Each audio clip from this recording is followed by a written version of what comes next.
नमस्कार दोस्तों, स्वागत है आपका अपने प्लेटफॉर्म एनसीईआरटी बाय विक्रम पर।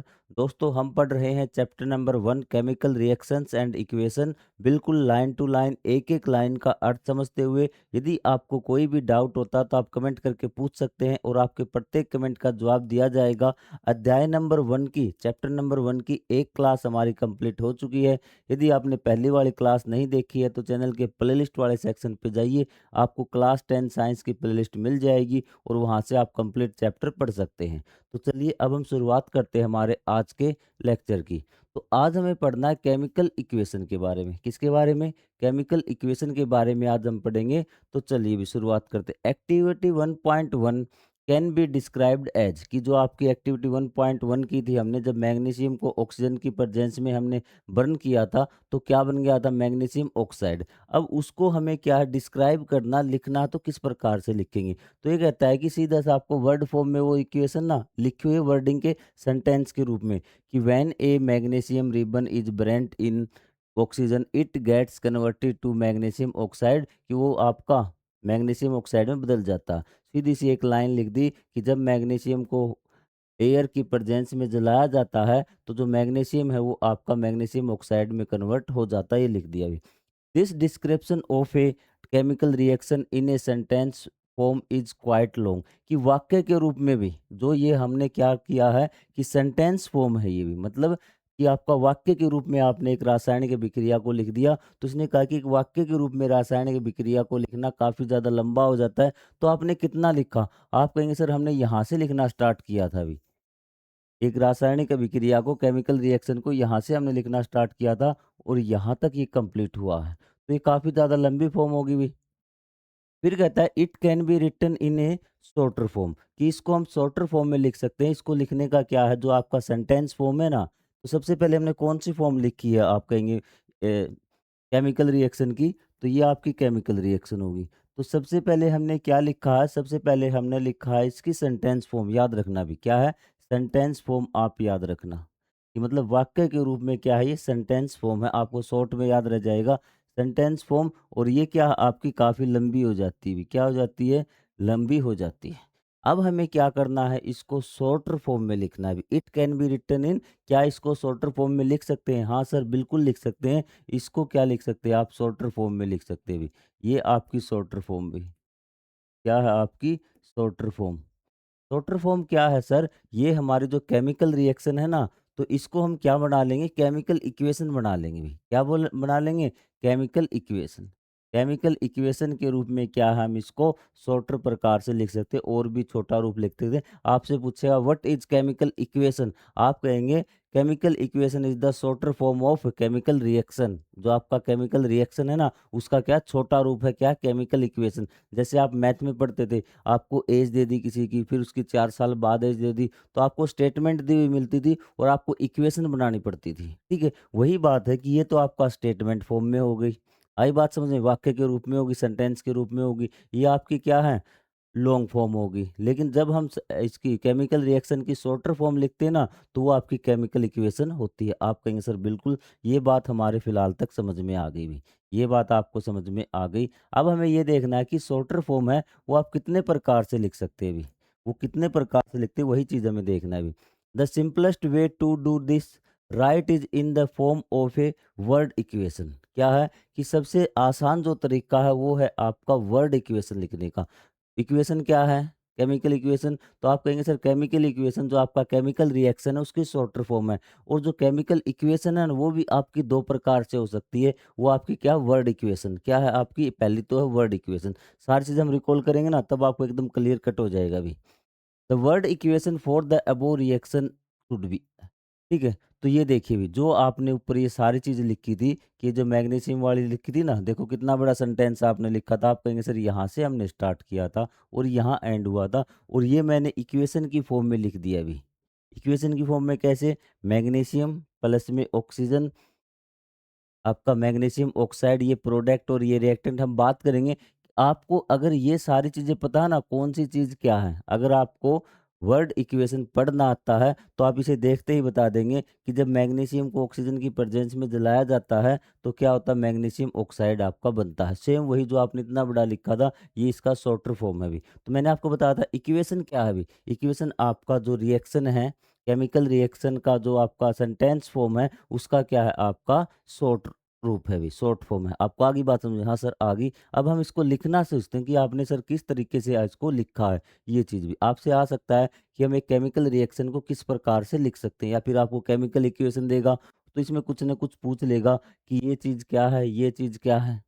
ठीक है, तो चलिए देखते हैं। The substance that undergoes chemical change in the reaction magnesium and oxygen are the reactants. कि वो सब्सटेंस जिनमें केमिकल चेंज होता है, क्या है, केमिकल चेंज होता है आपका, तो वो पदार्थ क्या कहलाते हैं, वो कहलाते हैं आपके रिएक्टेंट्स। ठीक है, कि द सब्सटेंस विच गोज, ठीक है, दैट अंडरगो केमिकल चेंज, कि जिनमें क्या होता है, केमिकल चेंज होता है, वो आपके क्या कहलाते हैं, वो आपके कहलाते हैं रिएक्टेंट। अब बता दीजिए चेंज किस में हुआ, मैग्नीशियम ऑक्सीजन में ना, स्टार्टिंग में तो ये देख लीजिए जो इनिशियल सब्सटेंस होते हैं ना हमारे पास, जो शुरू में होते हैं, वही आपके क्या होते हैं, वही आपके रिएक्टेंट होते हैं। एक तो ये भी डेफिनेशन भी, इनिशियल सब्सटेंसेस आर रिएक्टेंट्स। ठीक है, आप कहेंगे बिल्कुल सही बात है सर, क्योंकि हमारे पास यही है, तो जो चेंज होगा ना वो आपका इनिशियल सब्सटेंस में होगा, जो आपके पास स्टार्टिंग में भी। ठीक है, तो आप यहाँ ये भी लिख सकते हैं और ये भी लिख सकते हैं कि the substance that undergo chemical change, जो क्या है, जिसमें केमिकल रासायनिक परिवर्तन आपका होता है, वो आपके क्या कहलाते हैं, वो आपके रिएक्टेंट कहलाते हैं। आप कहेंगे सर रिएक्टेंट हमें पता चल चुका क्या होता है, जैसे इसमें मैग्नीशियम एंड ऑक्सीजन भी। ठीक है, आप कहेंगे the new substance is magnesium oxide formed during the reaction as a product. जो आपका न्यू सब्सटेंस जो बनता है ना, तो वो क्या होता है, आपका प्रोडक्ट होता है। आप कहेंगे सर प्रोडक्ट का पता चल गया, रिएक्टेंट का पता चल गया, दो चीज़ों का आपको पता चल चुका है कि क्या होते हैं अभी। A word equation shows change of reactant to product through an arrow placed between them. और हमने क्या है, एक तीसरी चीज़ और थी आपकी वर्ड इक्वेशन में। तीसरी चीज़ क्या थी सर, तीसरी चीज़ थी एक एरो का निशान भी। क्या था, एरो का निशान था भी। देखा होगा आपने एरो का निशान। हाँ सर, एरो का निशान हमने देखा था। तो एक एरो का निशान क्या दिखाता है, the arrow sign shows the conversion of, किसका कन्वर्जन, रिएक्टेंट टू प्रोडक्ट की, रिएक्टेंट का प्रोडक्ट में जो चेंज हुआ है वो आपका दिखाता है। वही बात लिख रखी है, word equation shows change of reaction. जो वर्ड इक्वेशन है ना, वो चेंज ऑफ रिएक्टेंट का क्या, प्रोडक्ट में दिखाती है through an arrow placed between them, कि उनके बीच में क्या है, एक एरो का निशान रख के, तो वो दिखाती है किस प्रकार से रिएक्टेंट है ना, वो आपके प्रोडक्ट में चेंज होते हुए। अब है आपको कहाँ कहाँ रखना, सर हमारे पास तीन चीजें हो गई, क्या है, 3 चीज़ें हो गई। अब इस चीज़ को समझिए एक बार। सर हमारे पास तो रिएक्टेंट हो गए, आप कहेंगे सर हाँ हो गया। हमारे पास प्रोडक्ट हो गए, ठीक है सर। एक हमारे पास एरो का निशान हो गया, हाँ सर कोई दिक्कत नहीं। ठीक है, फिर आपके पास इसने कहा, फिर आपको जो अब आपको लिखनी है क्या, वर्ड इक्वेशन लिखनी है। क्या लिखनी है, वर्ड इक्वेशन लिखनी है। तो तीन चीज़ों को आपको पता चल गया। हाँ सर, रिएक्टेंट तो वो होते हैं जिनमें आपका केमिकल चेंज होता है। प्रोडक्ट क्या होते हैं, न्यू सब्सटेंस जो बनता है केमिकल रिएक्शन के दौरान, वो आपका क्या होता है, प्रोडक्ट होता है। और एरो का क्या निशान है, arrow show the direction of reaction. वो आपको शॉर्ट में लिख सकते हैं कि वो रिएक्शन की दिशा बताती है कि किससे क्या बन रहा है अभी। ठीक है, ये चीज़ आप ध्यान में रखना। अब आपको लिखते कैसे हैं सर, आपको सबसे पहले याद रखना पड़ेगा कि the reactants are written on the left hand side. जो आपके रिएक्टेंट है, ये किस साइड में लिखे जाएंगे, लेफ्ट हैंड साइड में। और वैसे भी आपको बताया कि हम लेफ्ट टू राइट लिखते हैं, लेफ्ट टू क्या लिखते हैं, राइट लिखते हैं, ये बात आपको पता है। तो सबसे पहले हमारे पास इनिशियल सब्सटेंस ही तो लिखेंगे, हमारे पास क्या है। हाँ सर, ये तो कॉमन सी बात है, याद भी क्या करना कि जो आपके रिएक्टेंट है ना, तो वो क्या है, आपके लेफ्ट हैंड साइड में लिखे जाएंगे सबसे पहले। ठीक है, फिर ये कहता है the reactants are written on the left hand side with a plus sign between them. यदि रिएक्टेंट एक से ज़्यादा है भी, यदि रिएक्टेंट एक से ज़्यादा है आपके पास इनिशियल सब्सटेंस, तो क्या करेंगे आप करेंगे सर उनके बीच में क्या लगा देंगे, प्लस का निशान लगा देंगे। यदि एक है ना, तो एक लिख देंगे, एक से ज़्यादा है तो प्लस का निशान लगा देंगे, उससे भी ज़्यादा फिर प्लस का निशान लगा के हम रिएक्टेंट को लिख देंगे भी। आप कहेंगे सर बिल्कुल सही बात है, कोई दिक्कत नहीं। Similarly products are written on the right hand side. जो प्रोडक्ट है उनको हम राइट हैंड साइड में लिखते हैं, तो ये आपका 1 से ज़्यादा होते हैं। Right hand side with a plus sign between them कि उनके बीच में प्लस का साइन लगा देते हैं। यदि 1 होगा तो 1 को 1 ही लिख देंगे, लगाने की आवश्यकता ही नहीं। आप कहेंगे सर बिल्कुल sir. The arrow head shows arrow head points towards the product. जो आपका एरो का सिरा है, ये तीर का निशान है ना, ये जो तीर का निशान है, ये किसकी तरफ करेंगे? आपको ये तो पता है कि एरो का निशान लगाएँगे, लेकिन ये एरो का जो आपका सिरा है, हेड है, ये किसकी तरफ होगा? ये होगा आपका टुवर्ड्स द प्रोडक्ट। क्या होगा? Towards the product. आप कहेंगे सर बिल्कुल सही बात है। And shows the direction of the reaction. ये आपकी रिएक्शन की डायरेक्शन बताता है कि हमारे पास ये चीज़ थी और हमारे पास ये चीज़ बनी है अभी। अब आप बता दीजिए, क्या आप वर्ड इक्वेशन लिख सकते हैं? हाँ सर, बिल्कुल हम लिख सकते हैं वर्ड इक्वेशन। एक बार मैं सारा रिकॉल करवा दूँ आपको पिछला 2 मिनट में भी। आप कहेंगे सर रिकॉल करके देखते हैं हम, कितना चीज़ें आपको समझ में आई यहाँ पे भी। सर हमने पिछले लेक्चर में हमने क्या पढ़ा था? केमिकल रिएक्शन पढ़ी थी भी। क्या पढ़ी थी? Chemical reaction. यहाँ से स्टार्ट कीजिए, आपको सारी तस्वीर क्लियर हो जाएगी। अगर आपको इसमें कोई डाउट नहीं आना, फिर ये समझ लीजिए आपको बहुत अच्छी तरह से समझ में आ रहा। जब भी आप रिवाइज़ करेंगे, आपके साथ सारे डाउट क्लियर हो जाएँगे। सर हमारे पास क्या थी? केमिकल रिएक्शन थी। क्या थी? केमिकल रिएक्शन थी। आप कहेंगे सर बिल्कुल केमिकल रिएक्शन क्या होती है? When 2 or more than 2 substance react together and make one or more than one substance is called आपका केमिकल रिएक्शन। जब एक या एक से अधिक जो आपके पदार्थ आपस में क्रिया करके एक या एक से अधिक पदार्थों का निर्माण करते हैं, वो आपकी केमिकल रिएक्शन कहलाती है। आप कहेंगे बिल्कुल सही। फिर हमने केमिकल रिएक्शन को चलो बता तो दिया क्या होता है, अब हमें इसको लिखना था अभी। अब हमें क्या करना था सर? इसको लिखना था। और लिखने के लिए क्या किया? लिखने के लिए हमने इसको लिख लिया सेंटेंस फॉर्म। इसकी क्या है? Sentence form. ये लिख दिया आपकी सेंटेंस फॉर्म। लेकिन सेंटेंस फॉर्म में एक दिक्कत थी कि जो आपकी क्या थी, ये बहुत ज़्यादा लॉन्ग थी भी। क्या थी? लॉन्ग थी। आप कहेंगे सर बिल्कुल सही बात। ठीक है। फिर हमने एक तरीका निकाला इसका, इस समस्या से छुटकारा पाने के लिए क्या तरीका निकाला कि सर हम क्या करेंगे, इसकी क्या लिखेंगे? इक्वेशन लिखेंगे भी। क्या लिखेंगे? इक्वेशन हम लिखेंगे भी। इक्वेशन क्या होगी? इक्वेशन अगर पूछे आपसे तो क्या होती है equation? Equation is the shorter form of a chemical reaction. What is a word equation? आपसे पूछ सकता है वर्ड इक्वेशन क्या होती है? तो ये कुछ नहीं है, जो आपकी लॉन्ग फॉर्म थी ना आपकी केमिकल रिएक्शन की, उसका जो शॉर्टर फॉर्म होता है, उसका छोटा जो रूप लिखते हैं ना, तो वो हम क्या है? आपकी इक्वेशन आपकी होती है। ठीक है। केमिकल इक्वेशन आपकी होती है। तो हमने क्या बनाया कि सर हम बना लेंगे केमिकल इक्वेशन। कोई बात नहीं सर।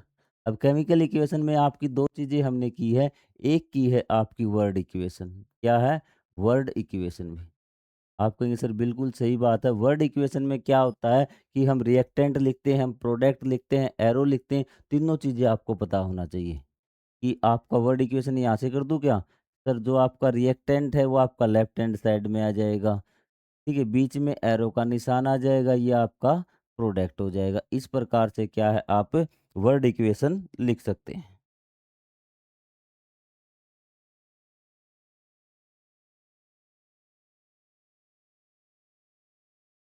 ठीक है, तो ये आपकी इक्वेशन आपको समझ में आई। ठीक है। या फिर इसको आप सिंपल इक्वेशन के तौर पर याद कीजिए कि ये क्या है? आपकी इक्वेशन है। क्या है? इक्वेशन। इक्वेशन क्या है? आपका शॉर्टर फॉर्म में केमिकल रिएक्शन होती है। वो आपकी एक तो होती है वर्ड इक्वेशन, एक होती है आपकी केमिकल इक्वेशन। आप कहेंगे सर बिल्कुल सही। ये आपकी वर्ड इक्वेशन थी। क्या थी? वर्ड इक्वेशन थी। ये भी क्या है? शॉर्टर फॉर्म है। इक्वेशन तो क्या है? Short word equation is also a shorter form of chemical reaction. और एक आपकी केमिकल इक्वेशन होगी। क्या होगी? Chemical equation. ठीक है। केमिकल इक्वेशन भी क्या है? आपकी शॉर्टर फॉर्म है किसका? केमिकल रिएक्शन का। जिसमें हम क्या है कि जो आपके रिएक्टेंट एंड प्रोडक्ट है ना, उनके नेम की जगह क्या यूज करते हैं? उनके केमिकल फॉर्मूला यूज करते हैं। बस इतना है कि इसमें हम क्या वर्ड इक्वेशन में जो आपके रिएक्टेंट एंड प्रोडक्ट है, उनके हम नेम लिखते हैं। और आपका केमिकल इक्वेशन में क्या करते हैं? हम उसके केमिकल फॉर्मूला आप लिखते हैं। ये सारी चीज़ें अगर आपको समझ में आ गई तो आपको कोई डाउट नहीं है भी। मैं आपको बता देता हूँ एक बार दोबारा से, इसको छोड़िए एक बार हटाइए, इस चीज़ को समझिए इतना जितना मैं आपको करवा रहा हूँ अभी। आप कहेंगे सर केमिकल रिएक्शन थी, हाँ सर केमिकल रिएक्शन थी, हमारे पास कोई दिक्कत नहीं थी, ठीक है। तो आपके पास सबसे पहले आपने केमिकल जो रिएक्शन थी उसको क्या कैसे लिखा कि सर स्टार्टिंग में तो हमने उसको सेंटेंस रूप में लिखा भी, when a magnesium react with oxygen and form A magnesium oxide. तो ये क्या हो गया था आपका, काफ़ी ज़्यादा लॉन्ग हो गया था, तब हमने अपनाया इसका शॉर्ट रूप। शॉर्ट रूप कैसे? हमें लिखनी थी केमिकल रिएक्शन के लिए एक इक्वेशन। तो हम 2 प्रकार से इक्वेशन लिख सकते हैं। इक्वेशन क्या होता है आपका समीकरण? एक तो वर्ड इक्वेशन और एक आपका केमिकल इक्वेशन भी। ये क्या है? Chemical equation. आप कहेंगे सर बिल्कुल सही। वर्ड इक्वेशन में क्या होगा कि वर्ड इक्वेशन में आप क्या उसके प्रोडक्ट और रिएक्टेंट है ना, उसमें जो आप उनके नाम लिख देंगे और जो का आपकी केमिकल होगी ना, तो उसमें क्या करेंगे आप उसके केमिकल फ़ॉर्मूला लिख देंगे, नाम नहीं लिखेंगे, केमिकल फ़ॉर्मूला लिख देंगे बस। और आपको लिखते कैसे हैं कि इक्वेशन कि जो आपके रिएक्टेंट हैं वो तो आपके कहाँ जाएँगे लेफ्ट हैंड साइड में, जो आपके प्रोडक्ट है वो आपके राइट हैंड साइड में, बीच में एरो का निशान होगा जो आपको डायरेक्शन ऑफ केमिकल रिएक्शन दिखाएगा। आप कहेंगे सर बिल्कुल सही, ये चीज़ हमें संभव हो चुकी है, समझ में आ चुकी है। अब देखिए केमिकल इक्वेशन में, is there any other shorter way of representing chemical equation? तो एक तो हमने वर्ड इक्वेशन लिख ली भी, वर्ड इक्वेशन हमने कंप्लीट कर ली। उसने कहा कि इसके अलावा क्या और कोई शॉर्टर रास्ता है, किसी भी केमिकल रिएक्शन का और छोटा बनाने का भी? Chemical equations can be made more concise and useful भी। तो इसने कहा कि जो आपकी केमिकल इक्वेशन होती है ना, वो बहुत ज़्यादा उपयोगी होती हैं और यूजफुल होती हैं, आपका छोटी होती हैं। कंसाइज मतलब संक्षिप्त, ये और भी ज़्यादा छोटी होती हैं और यूजफुल भी होती हैं। If we use chemical formula instead of word, यदि हम रिएक्टेंट और प्रोडक्ट के जैसे नाम लिख रहे थे ना, नेम लिख रहे थे आपका वर्ड इक्वेशन में, उनकी जगह यदि हम उनका केमिकल फ़ॉर्मूला लिखें, तो जो इक्वेशन आएगी वो आपकी केमिकल इक्वेशन आएगी और जो आपके लिए काफ़ी ज़्यादा उपयोगी होगी, कंसाइज़ होगी, उससे भी छोटी हो जाएगी वर्ड इक्वेशन से। आप कहेंगे सर बिल्कुल सही।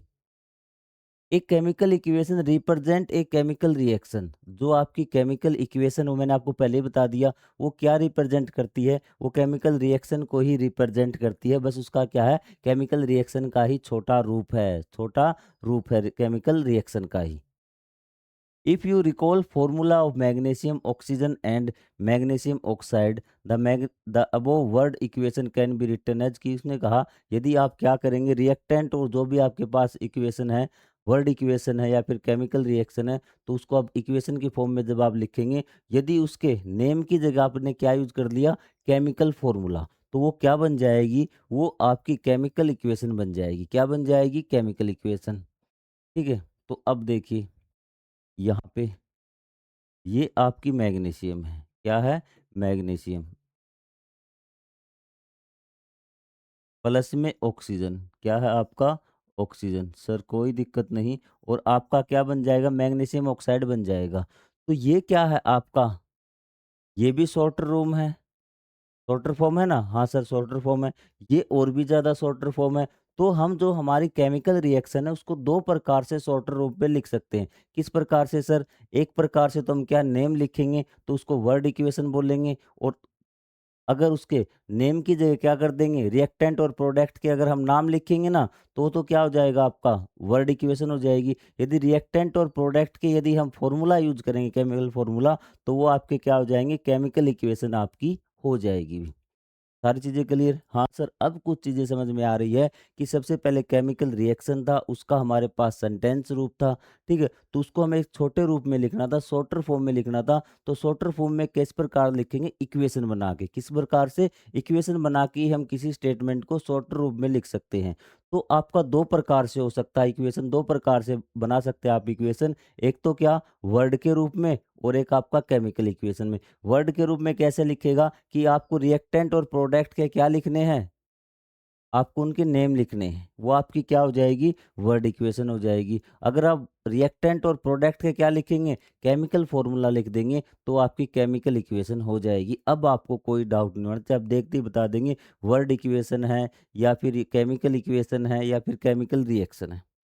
क्लियर चीज़ें? हाँ sir, chemical reaction shorter form है उसकी 2 प्रकार से लिख सकते हैं, एक वर्ड इक्वेशन और एक आपकी केमिकल इक्वेशन, वर्ड इक्वेशन में क्या होता है, रिएक्टेंट एंड प्रोडक्ट के हम क्या नेम लिखते हैं, और जो आपका केमिकल इक्वेशन है उसमें आपको रिएक्टेंट और प्रोडक्ट के क्या लिखते हैं, उनके हम केमिकल फॉर्मूला लिखते हैं। यहाँ पे देखिए आप कहेंगे सर बिल्कुल सही है। और सबसे शॉर्टर रूप कौन सा है केमिकल रिएक्शन का? सबसे शॉर्टर रूप आपका कौन सा है? वो है सर आपका केमिकल इक्वेशन।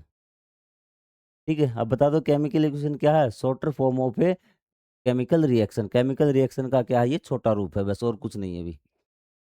टाइम लग सकता है, चीज़ें आपको बेहतरीन तरीके से समझ में आएगी भी। आप इस लायक हो जाओगे कि आप किसी और बच्चे को भी ये चीज़ें समझा सको भी।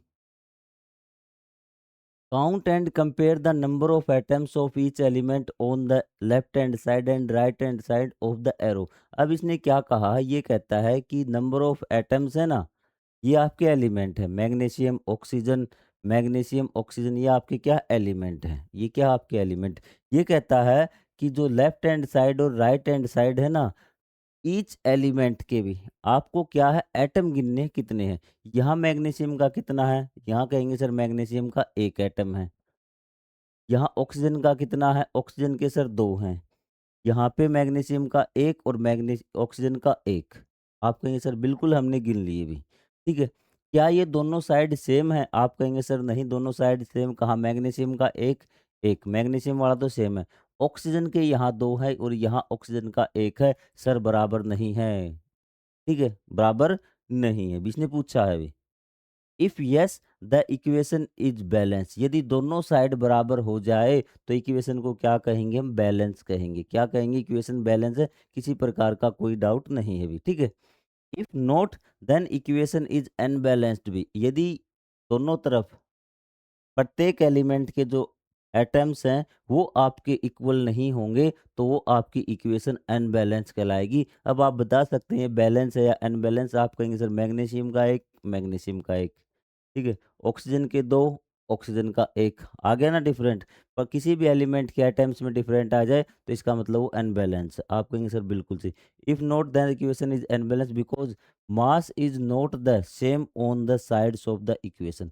तो मतलब क्या है कि यहाँ पे मान लो कि ये व्यक्ति ही मान लो भी, ठीक है? यहाँ पे 3 व्यक्ति बैठे हैं, यहाँ पे 2 व्यक्ति बैठे हैं, तो उनका जो मास होगा आपका, ठीक है, वो बराबर नहीं होगा। अगर मास बराबर नहीं होगा, तो इसका मतलब जो आपकी केमिकल इक्वेशन आपने लिखी है, वो आपकी बैलेंस नहीं है, वो आपकी बैलेंस नहीं है अभी, ठीक है? ठीक है, इसका मतलब क्या है? यदि element number of elements of each sorry number of atoms of each element कि प्रत्येक एलिमेंट जो आपका है उसके एटम की संख्या यदि बराबर नहीं होगी दोनों साइड तो वो इक्वेशन आपकी बैलेंस नहीं होगी। क्यों नहीं होगी? क्योंकि उसका क्या है, आपका जो मास है ना वो आपका दोनों साइड बराबर नहीं है। Mass of reactant should be equal to mass of product. जो आपका रिएक्टेंट का मास है वो किसके बराबर होना चाहिए? प्रोडक्ट के मास के बराबर होना चाहिए।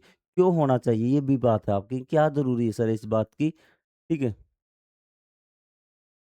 वो हम बात करेंगे अभी। पहले such a chemical equation is a skeletal chemical equation for the reaction. तो इसको हम बोलते हैं स्केलेटल भी। आपने सिर्फ ये बता दिया कि किन चीज़ों से मिलके क्या बन रहा है, तो वो आपकी स्केलेटल केमिकल इक्वेशन हम इसको बोलते हैं। ठीक है, आप कहेंगे सर बिल्कुल सही, कोई दिक्कत नहीं। इसको हिंदी में ढांचा बोलते हैं, कंकाली भी बोलते हैं। क्या बोलते हैं? कंकाली या ढांचा भी। Equation is a skeletal chemical equation for the burning of magnesium in air. तो ये जो आपकी इक्वेशन लिखी है क्या है? आपकी स्केलेटल केमिकल इक्वेशन है, कंकाली केमिकल इक्वेशन है। इससे हमें क्या पता चल रहा है? इससे हमें ये पता चल रहा है कि हमारे प्रोडक्ट कौन सा है और रिएक्टेंट हमारे कौन से हैं। लेकिन ये केमिकल इक्वेशन आपकी बैलेंस नहीं है। जब ये आपकी तो आपके पास 2 प्रकार की इक्वेशन होगी। आप कहेंगे सर कौन-कौन सी? अगर आपसे कई बार क्वेश्चन पूछेगा, एक तो आ गई आप पे स्केलेटल भी, क्या होगी? स्केलेटल, जिसको हिंदी में बोलते हैं कंकाली भी। और एक आ गई आपकी बैलेंस भी, क्या है आपकी? बैलेंस।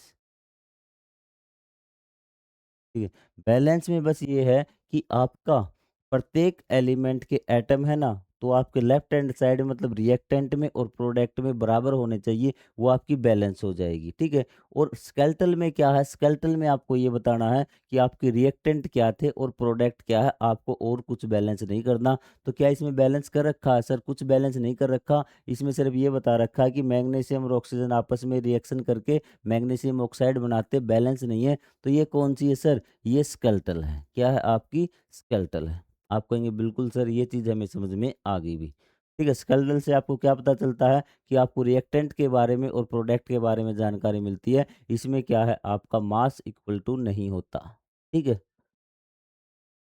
अब हम बात करते हैं इसकी भी। स्केलेटल तो आपको समझ में आ गया। स्केलेटल क्या only gives the knowledge of reactant and product, product और रिएक्टेंट की जानकारी देता है अभी। ठीक है, इसमें जो मास है not equal to mass of reactant is not equal to mass of product. जो रिएक्टेंट का मास है वो आपका प्रोडक्ट के मास के बराबर नहीं होता, ये भी बात बोल सकते हैं। और आप ये भी बोल सकते हैं कि number of elements of each atom, कि जो आपका प्रत्येक एटम है उसके जो प्रत्येक एलिमेंट है उसके एटम्स की संख्या ना वो बराबर नहीं होती दोनों साइड। प्रोडक्ट में जो नंबर ऑफ एटम्स है वो अलग होते हैं और जो रिएक्टेंट है वो आपके डिफरेंट नंबर उनका होता है। ये चीज़ आपको दो प्रकार से लिख सकते हैं। अगर अलग अलग मास लिखेंगे तो भी वो सही वही बात बताई आपने। अगर उनकी संख्या अलग अलग बता दी, नंबर ऑफ एटम बता दिया कि डिफरेंट होते हैं, तो वो भी एक ही बात है। कभी कंफ्यूज हो, कभी आपका अध्यापक बता देता है इनका मास अलग होता है इसलिए आपकी बैलेंस नहीं है। कई बार वो बोल देगा कि नंबर ऑफ एटम्स अलग है इसलिए क्या है, वो आपकी बैलेंस नहीं है। ठीक है, दोनों बातें एक ही है भी। Recall the law of conservation of mass that you studied in class ninth भी। तो आपने क्लास नाइन्थ में एक नियम पढ़ा था भी। क्या नियम पढ़ा था? कंजर्वेशन ऑफ मास भी कई बार पूछ लेता है। कंजर्वेशन ऑफ मास है वो क्या है भी आपका? कंजर्वेशन ऑफ मास क्या है कि हम मास को न तो बना सकते हैं न नष्ट कर सकते हैं केमिकल रिएक्शन के दौरान। ठीक है, तो इसने यही बता दिया कि मास can neither be created nor be destroyed in a chemical reaction, कि जो आपका मास है, द्रव्यमान है, उसको न तो आप बना सकते हैं न उसको विनाश खत्म कर सकते हैं केमिकल रिएक्शन में। That is the total mass of the elements present in the product. तो वही बात इसने बता दी कि जो आपका total mass present in the product है ना, वो आपका किसके बराबर होना चाहिए? Is equal to total mass present in the reactant. Product का जो मास है वो आपका रिएक्टेंट के मास के बराबर होना चाहिए, क्योंकि आपके स्टार्टिंग में आपके पास रिएक्टेंट थे, उनका कोई ना कोई मास होगा। हाँ सर, तो आपको अगर आप केमिकल रिएक्शन आपकी होगी तो आप न तो मास को बना सकते हैं न ना मास को नष्ट कर सकते हैं। इसका मतलब जितना आपका मास प्रोडक्ट का था उतना ही मास क्या है आपका रिएक्टेंट का होना चाहिए, दोनों का बराबर होना चाहिए। आप कहेंगे बिल्कुल सही बात है अभी। That is total mass of the element present in the product of a chemical reaction has to be equal to the total mass of the element present in the reactant। तो जितना आपका रिएक्टेंट का मास उतना ही क्या product का मास आपका होना चाहिए जी। प्रोडक्ट में जो एलिमेंट है ना, तो उनका मास आपका होना चाहिए। इन अदर वर्ड्स यदि दूसरे शब्दों में कहें तो क्या होता है, number of atoms of each element, the number of the atoms of each element. सबसे बेस्ट जो डेफिनेशन है ना, तो वो आपकी यही है अभी। ठीक है, जो आपकी केमिकल बैलेंस केमिकल इक्वेशन की अगर आपको डेफिनेशन लिखनी आएगी तो वो आपकी यही रहेगी। क्या रहेगी? कि the numbers of atoms of each element, कि जो एटम्स की संख्या है ना प्रत्येक एलिमेंट की, remains the same before and after a chemical reaction, कि जो आपकी आफ्टर एंड बिफोर भी, पहले और बाद में, जो आपकी केमिकल इक्वेशन में केमिकल रिएक्शन में चाहे आपके रिएक्टेंट हो चाहे आपके प्रोडक्ट हो, उसमें नंबर नंबर ऑफ एटम्स है ना प्रत्येक एलिमेंट के वो बराबर रहेंगे। पहले थे उतने ही बाद में। सेम वही बात इसने अलग शब्दों में बता दी कि आपका mass of product should be equal to, यदि देखिए पहले और बाद में अगर सेम रहेंगे ना तो क्या होगा, मास तो वही रहेगा। बात तो वही बताई, बस शब्दों का अर्थ दूसरी प्रकार से आपको लिख के बता दिया बस। ठीक है, अब आप देखिए, hence we need to balance a skeletal chemical equation. इसलिए हमें क्या है, जो कंजर्वेशन ऑफ मास है वो फॉलो करने के लिए हमें क्या, किसी भी केमिकल इक्वेशन को हमें क्या बैलेंस करना पड़ता है। आप कहेंगे ठीक है sir, is the chemical balance, जो आपकी 1.2 इक्वेशन थी वो बैलेंस थी। Let us learn about the balancing A chemical equation step by step. तो अब हम सीखते हैं कि जो केमिकल इक्वेशन है उसको किस प्रकार से आप बैलेंस कर सकते हैं। अब देखिए, अब समझिए आप किस प्रकार से भी। आपको बैलेंस केमिकल इक्वेशन के कई एग्जाम्पल दे दिए, कई परिभाषाएं दे दी। मैं आपको एक दो परिभाषा बताता ताकि आपको समझ में आ जाए भी। पहली बात है आपका कि जो आपके number of atoms of each element, सबसे बेस्ट डेफिनेशन यही है कि number of elements of each.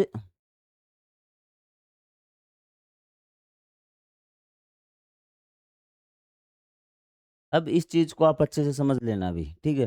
तो मैं लिखता हूं, पहली आप लिख सकते हैं कि ये आपकी बैलेंस केमिकल इक्वेशन आपकी क्या होती है।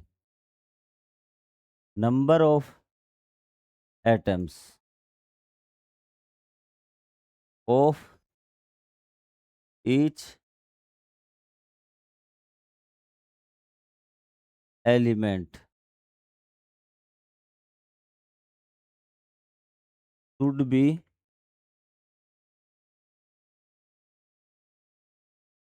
इक्वल, कि आपके इक्वल होने चाहिए। तो एटम्स की जो संख्या है ना प्रत्येक एलिमेंट की, should be equal before and after the reaction, before and after the reaction. ये डेफिनेशन एक होगी। पहली डेफिनेशन यदि आप याद कर सकते हो, इसको हम बोलेंगे बैलेंस केमिकल इक्वेशन, जिसमें क्या है, number of atoms of each element, ये है भी।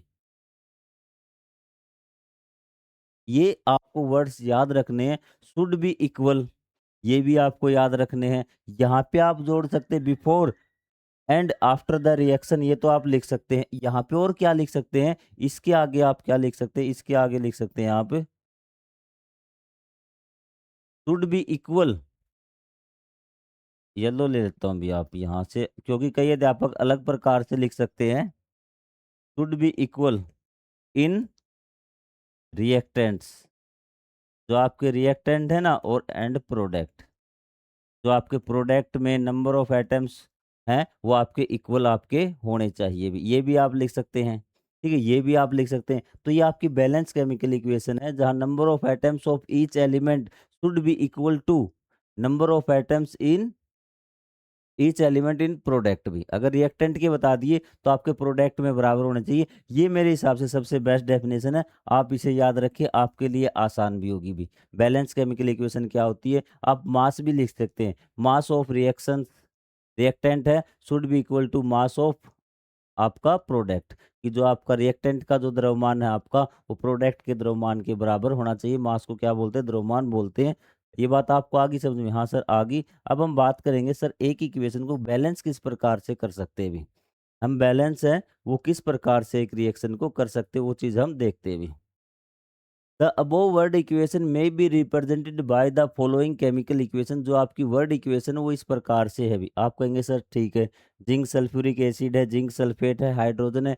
यहाँ से तो क्या दिक्कत होती है, यहाँ से तो हम इसके क्या है, हम पढ़ ही नहीं सकते भी इसको। जो नंबर ऑफ एटम्स है ना, पढ़ सकते हैं, लेकिन नंबर ऑफ एटम्स है वो हम नहीं गिन सकते। इसलिए इसको बताया गया था ये सबसे आसान तरीका है किसी भी इक्वेशन को लिखने का, क्योंकि आपको क्या रिएक्टेंट और प्रोडक्ट के सिर्फ नेम लिखने हैं, बाकी कुछ लिखना ही नहीं भी।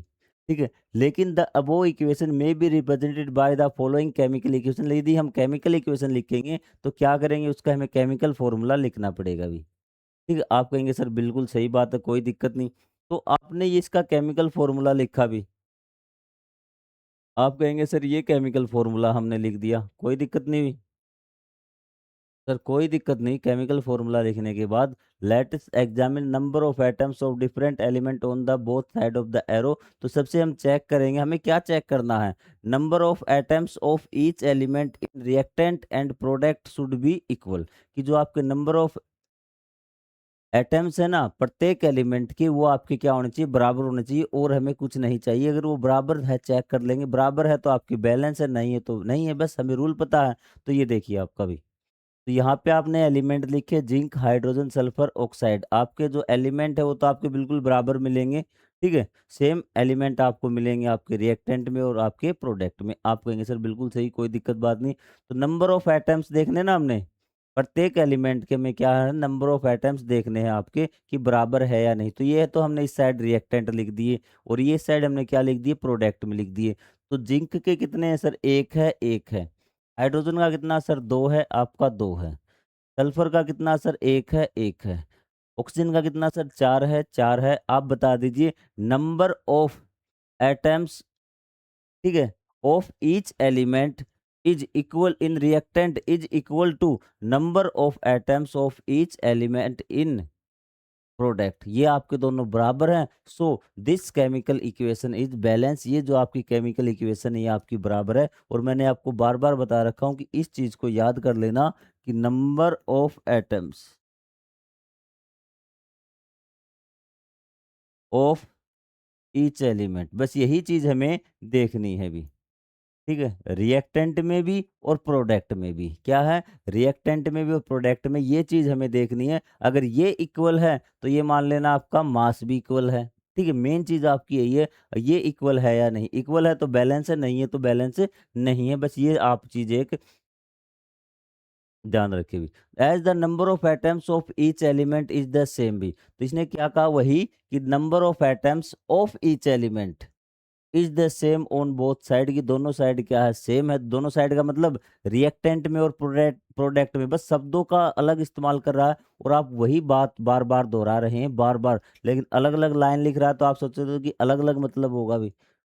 ऑफ साइड द एरो, इसने कहा कि number of atoms of each element, जो आपके एटम्स की संख्या है आपकी, वो क्या? प्रत्येक एलिमेंट के दोनों साइड बराबर है भी। किसके? एरो के। अरे दोनों साइड है कौन? एक साइड रिएक्टेंट, एक प्रोडक्ट। वही बात तुम आपको बता रहा हूँ कि number of atoms of each element should be equal in reactant and product. Reactant और प्रोडक्ट में जो नंबर ऑफ एटम्स है ईच एलिमेंट के, वो आपके बराबर होने चाहिए केमिकल, एक बैलेंस केमिकल इक्वेशन में। तो इसमें बराबर थे, हाँ सर बराबर थे। Let's try to balance the following chemical equation. अब हम क्या करते हैं? केमिकल इक्वेशन को बैलेंस करने की कोशिश करते हैं अभी। तो सबसे पहले मैं आपको बता देता हूँ कि आपको क्या क्या चीजें करनी है अभी। एक पहले हम छोटी सी इक्वेशन लेते हैं, या फिर अगले पार्ट में सीखे भी, इसी में सीख लेते हैं जब हमें चीजें समझ में आ रही हैं। तो चलो भी आगे वाले क्वेश्चन कर दूं। अब हमारे शायद 30-40 मिनट का लेक्चर हो गया। आपको जीरो लेवल से सिखा रहा हूं इसलिए टाइम लग रहा, वरना 15 मिनट में लेक्चर समाप्त करके हम निकल भी सकते थे। जब हम बैलेंस रिवीजन वाला करेंगे ना, रिवीजन बैच करेंगे, वन शॉट करेंगे, उसमें आपको 10 मिनट में लेसन की छुट्टी कर देंगे हम इसकी भी। ठीक है, तो मिलेंगे हम अगले पार्ट में जिसमें हम सीखेंगे बैलेंस द केमिकल रिएक्शन। तब तक के लिए जय हिंद, जय Bharat, thank you very much.